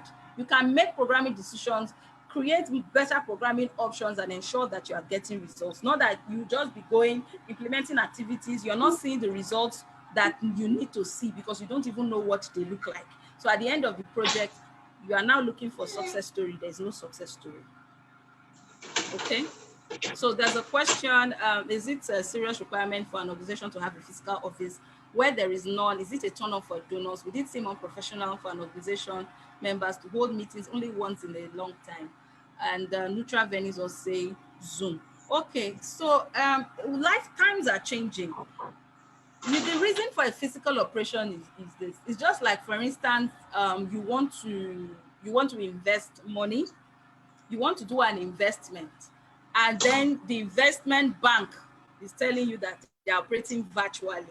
The investment bank does not have a physical office where you can even also go and also do your due diligence and try to have conversations with them on that investment decision. So you need to have a physical office. It does not necessarily need to be one big complex, just a physical operation, because for due diligence, these donors will come. You need physical operations because that you have hard copies materials, you have results to reports and all of these things to keep. So it is assumed that these things will be in a physical office. And when they want to do due diligence, they will come to that place. That's where they'll do all the checks and all of that. That's where they will have engagement with you. So it might not necessarily be a very big office. It can just be a one-room office. It can be a co-work space and all of that. But it's good you have, because in your proposal, you submit address. They will need an address. You will not send them Zoom link as your address. You can have more frequent board meetings because now most of our work have gone virtual. Some years ago, we will not be able to have this workshop like this. People will have to travel and all of that. And that means people that will participate will be very limited. But because of tech and all these digital platforms, irrespective of where we are, the time zone we are, we're able to come together to have this conversation. So you need to have frequent board meetings, because your board meetings are where strategic decisions are being taken, decisions for growth, funding decisions, whether you should collapse a program area or you should expand and all of that. So if you're having just one board meeting a year, it does not tell a good story of oversight, the oversight function of your board. So if possible, you can have board meetings every quarter or a minimum 2 times a year. But the more frequent you have those meetings, it shows that you have a handle of things. Then there's one last question before we continue. We still need to quickly put a wrap to what we're doing. So I'll just look at the last question that someone dropped here around receipts for online donations. It doesn't matter whether these things, there's an evidence. So you received online, they transferred this money, documentation of cash and transferred funds, please. They transferred this money to you, to your bank. You have bank statements. You have bank statement. As long as it was transferred, there's always an evidence. Even if you're using a seller link, you have seller receipts. When people sign up for my programs, especially from other countries, I create seller links for them, and they pay me through seller link. I have the seller receipts. They too, seller will send them a receipt. So if you're using online payment platforms, they email you a receipt. So those are evidences that you can attach as documentation for that transaction. And also, if it was cash transfer, the person went to the bank to pay, it will reflect in your bank statement. It will reflect in your bank statement, and you can now enter that into your ledger or whatever it is called. If you're using platforms like QuickBooks, it will go into your QuickBooks, and when you're doing your trial balance, your QuickBooks and matching it against your bank transactions, it's there. The evidence is there.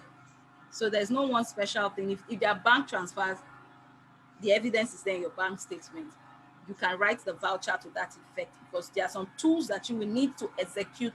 When you write policies, there are templates or tools to execute those policies, more like vouchers, templates, and all of that. So you will have those vouchers that you must use to document that transaction that entered. Okay, so we don't dwell too much on that.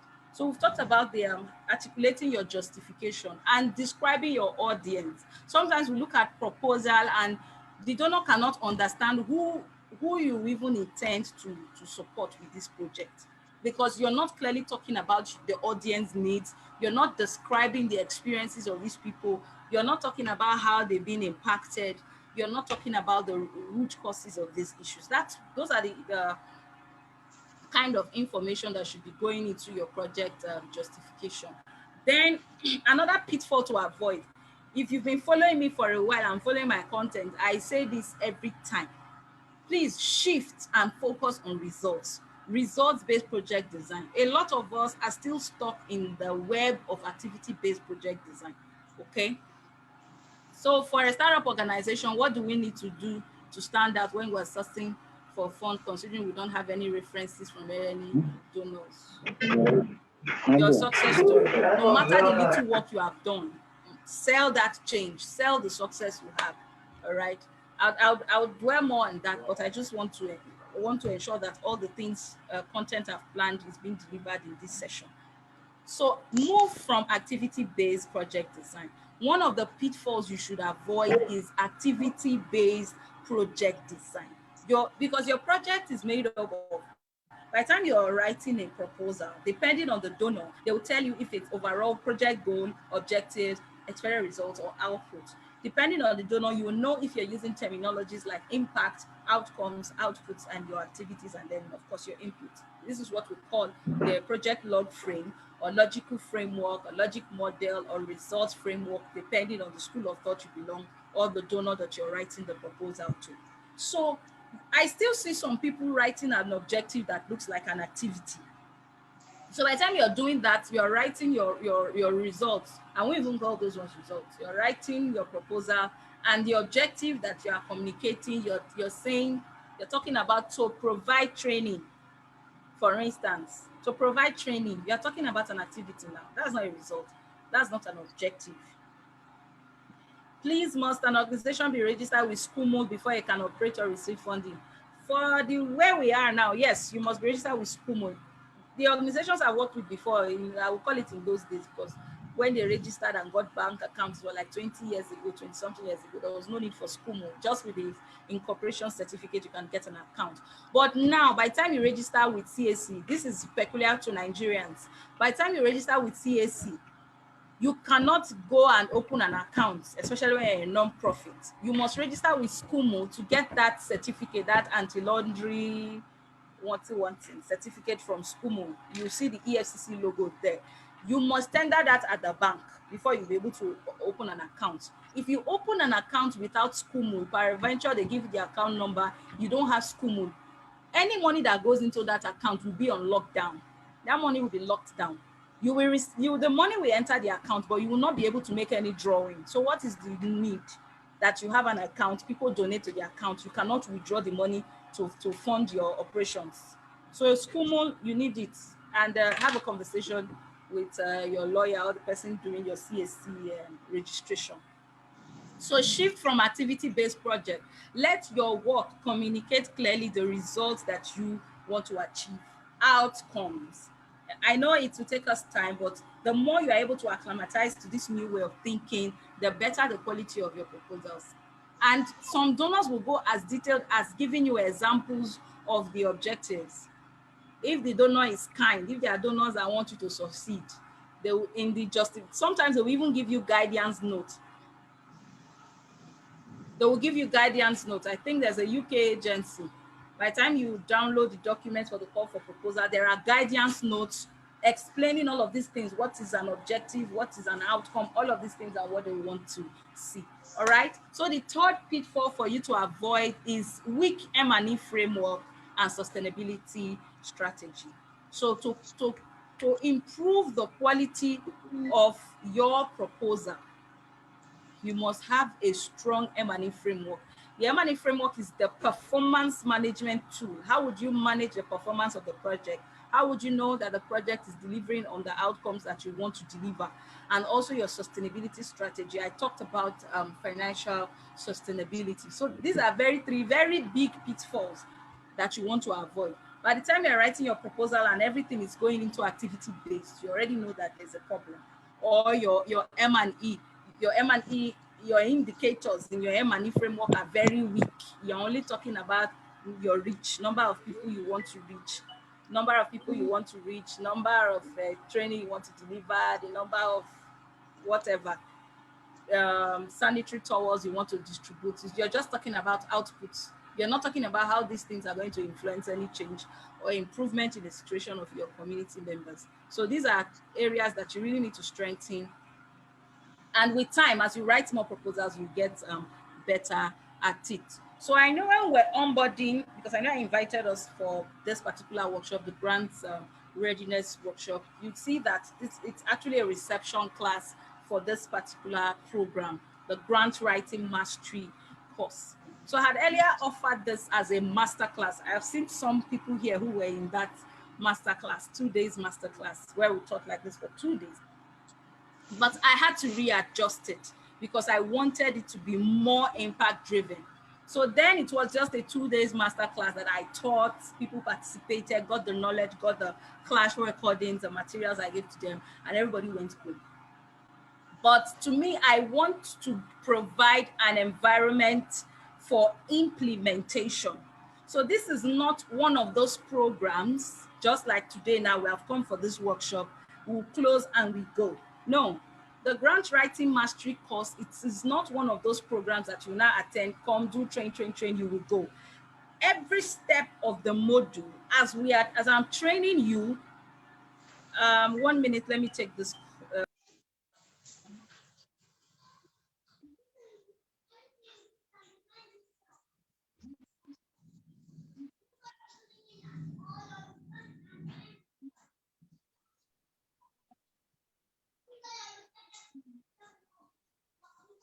Can you all hear me?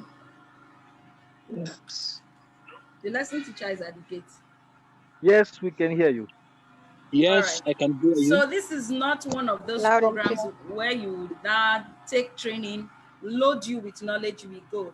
No, this is an environment for implementation.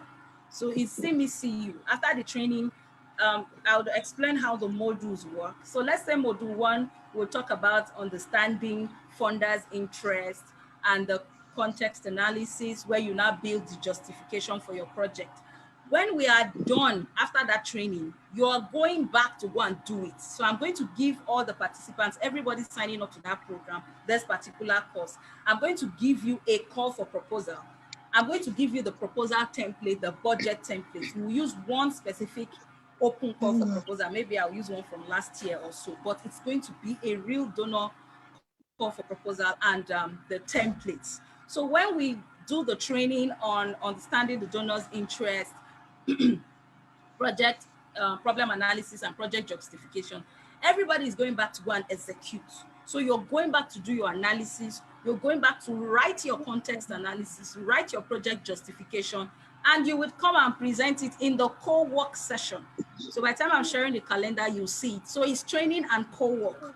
At the end of the program, you have a proposal that you have written by yourself throughout the program. So it's a room for transformation. So you see it live. Not that I load you with information, you go back. And this, I made this decision because after the last masterclass, when I looked at the proposal, I wasn't too satisfied. There was an improvement, but I wanted so much more. I wanted so much more. And that's why I had to redesign the program. So it has an environment for implementation. So these are the 4 key results from the program. The first, there are 4 dimensions we're looking at the grant writing mastery course. So the first thing we're looking at is for you to understand donor interest, get clarity on community needs and contextual issues. Some of the pop-up trainings that I released talked about this. Today, I talked a lot about this. And in the program, we're going to do so much more so that you can get in deep. This is leg deep. It's not surface level. We're going in depth. Understand donor interest, get clarity on community needs. These are the results. So when we do that, you are going to execute it yourself. The second dimension is project design, where you're building the capacity to develop results-driven projects. You know, I've talked about results-driven projects over and over again. Then the third thing we're going to be looking at results is that you'll be able to develop persuasive proposal narrative. I talked about how you need to write compelling proposals and then create comprehensive budgets that reflect value for money. I've seen some proposals where some of you write and you're just doing cap fee. You talk about this activity, you want to use $300. What goes into that $300? What makes up that $300? The budget narrative. You have to talk to the last dollar. You must talk about what you want to use the money for. That's how to develop a comprehensive program. I So will these are slap you the now. 4 core results. Who is slapping somebody there? These are the core results from the grant writing mastery course. And for the calendar, I'll just show you the calendar. We're going to be working for a period of 4 to 5 weeks. 4 to 5 weeks. In the first week, we're going to be looking at understanding donor interests and community needs. That's the first module. Then in the second week, we're going to be looking at project design and narrative writing. In the third week, we're doing monitoring, evaluation, and sustainability strategy. Then in the fourth week, we're going to be doing budgeting with value for money, because now donors are about value for money. Like I said in the pop-up training, you cannot say you want to do 6 blocks of classroom as one of the interventions for providing access, improving access to education, then you're asking for $500,000. It does not show value for money. So these are the 4 critical modules we're looking at in the grant writing mastery. Before, we took this for 2 days, but I had to spread it and make it more detailed over a 4 weeks period.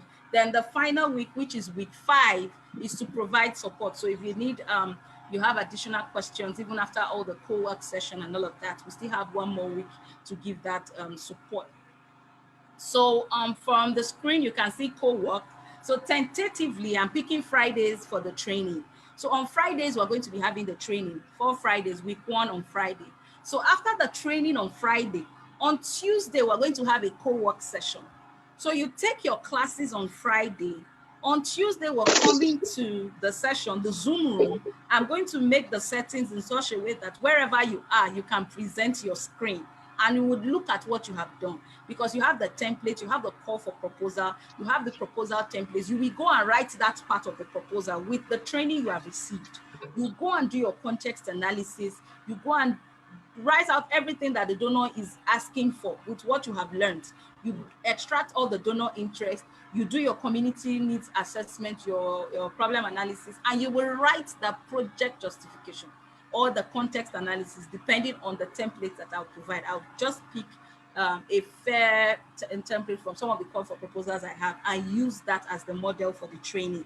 So in week 2, when we do training on project design and narrative writing, you will go back and design the project, write the narrative, and bring it to the co-work session. It's a group session. We'll look at it, we put our input, improve on it. That is how we will progress throughout the program till we get to the implementation week. Because I don't want it to be just another, I attended grant writing workshop or grant writing training. No, it's an intensive program.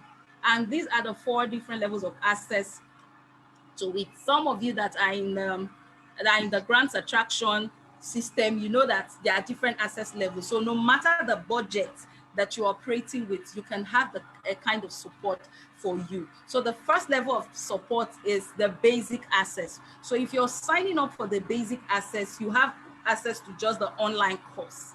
So you're taking just the online course, you're studying at your pace, and it's available for $12. Then the standard access is where we're really, standard and premium access is where we're really implementing this structure that I just talked about, where we have the co-work sessions, the training sessions, and the co-work sessions. So invariably, we are having about 8 to 10 sessions for the program, 8 to 10 meetings. Some are for training, some are for work. So you roll up your sleeves and come and work. So you have 4 weeks for the group session, 4 group coaching sessions. You also have access to the online courses and all that support at standard access for $97. Then the premium is one-on-one. So I'm working with you, we're working together for that period of time to come up to ensure that you have that capacity for $297. The enterprise access is where I work with larger organizations on a retainership basis. So it's more like a retainer. So what I'm really talking about here is the standard access. So if you know that, okay, let's say this period you're strapped for budget, you can get a basic access to because it's the same 4 modules that you're getting access to. But the standard access is group. We're working live together, 8 to 10 sessions on Zoom, just like this. So the trainings and the co-work session and the premium access. Wow, I've been talking for the last 2 hours non-stop. I think I'll now give all of us the opportunities to talk. Oh, so sorry. Okay. So we can now unmute, and if we have questions on the training, questions on the program, you can go ahead. So you can turn on your mics, and now.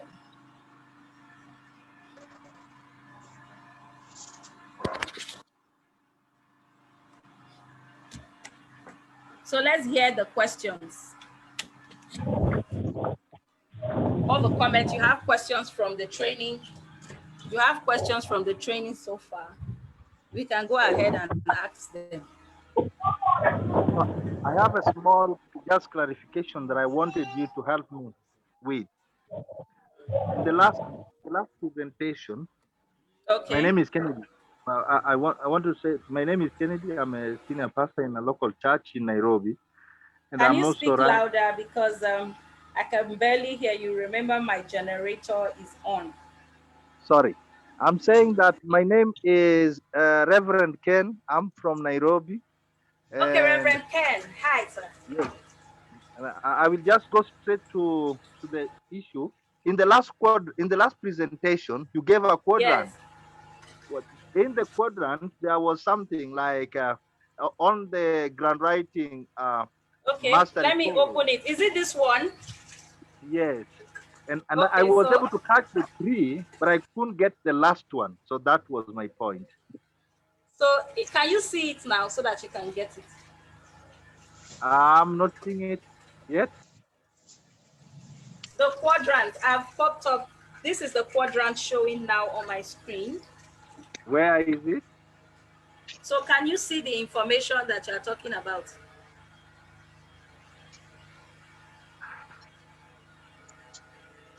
The It's not information showing is here. there. Not showing here, dear. Oh my God. It's showing here. Maybe your screen has a problem. No, Check my your Because network. so It's you showing check your here. screen. Is I it? know some of us asked Yes, for the it's showing slide. it on the screen. I We can just share see the it. slide On to the you screen now. so that you can have On that. the screen All now. right.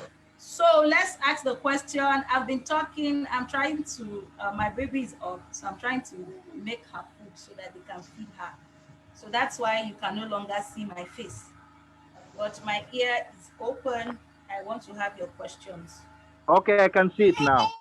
Okay. Thank you. All right, so somebody's asking, create comprehensive budget that, okay, someone helps you to type that. Create comprehensive budget that shows value for money. So this is not where you write, I want to do training, $2,500. We don't know. So the last dollar you must show that $2,500 for training. So the last dollar you must tell us, you must tell the donor what you want to use it for. So this is not where you just put in a budget allocation, M&E. $2,200. We don't know how many trips you want to make or the provisions you need for that mission. So Elisha is asking, how do we access the program? So from the calendar, we are starting on Friday, June 11th. Can you see the date on the calendar at the bottom? Can you all see it? Yes. Okay, so we're starting June 11th to July. There's a panel. There's a panel that's kind of blocking my screen at the bottom, so I can't really see it from here. But we're starting on June 11th. to July something. July 9th. July 9th, yes, thank you. 10 sessions. So the last 2 sessions are just to provide support. I'll just open up the rooms. You can always pop in at those days to get the support you need. So what does M&E mean? M&E is monitoring and evaluation. Yes, before I forget, you see your question, I almost forgot to tell you about the discounts that I'm giving you guys on the standard access. As part of my supporting your work, it's actually $97 for the group, which I know most of you want to get into. There are a couple of you that have told me you wanted one-on-one, which is the premium access. So as part of supporting your work, I'm going to be giving a discount as my contribution to you on the standard access. I'm going to be giving you a 50% discount. I'm going to give you a 50% discount. Wow! So it's Woo! so that understand that only because I must say I really enjoyed you guys company the group. Thank you for God. the vibe. Oh We have my another. God. The overflow is not as interesting as you guys, so I spend more time with you people than the overflow. So it's been a wonderful learning opportunity. When I put up a comment, you people engage with the post. When I said introductions for hours, we were all sending our introductions. People didn't get so frustrated and left and decided to leave the community. It shows we all have one mind. So I really enjoyed those couple of days and I wanted to continue. So I'm giving a 50% support early bird, more like an early bird discount, or as the Holy Spirit influences me to decide. So 50%. So instead of paying $97, you just get to pay like 49 dollars. So in Naira, those of my guys in Nigeria, so instead of the 42,000 or so, you're just paying 20,000. So I just leave it at a round figure. So you pay 20,000. Let me leave it as a round figure. We know the exchange rate is kind of high. So but that's just my support to you.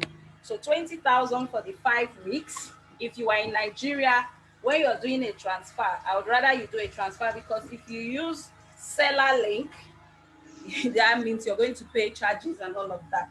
So you do a direct transfer, so they don't charge you 7% and all of that.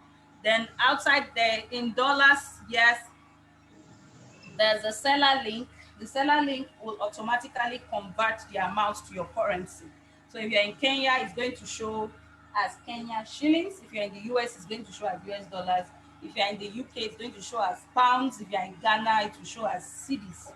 All right. So in Nigeria, 20,000 naira. If you're outside, it will convert to your country. Okay. So from Ghana, you're paying. From other countries, you're paying with seller.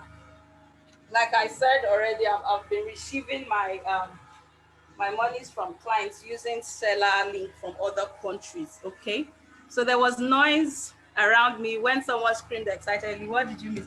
You missed the 50% support that I'm giving to participants. So Izuchuku, remember you were in the 2 days master class. So Izuchuku, Abigail, Husseini, every other person here that was in that master class, this is what I'll do for you. You're going to deduct the money you paid. If you want to join this program, you're going to deduct the money you paid from the master class. I'm going to give you that level of support.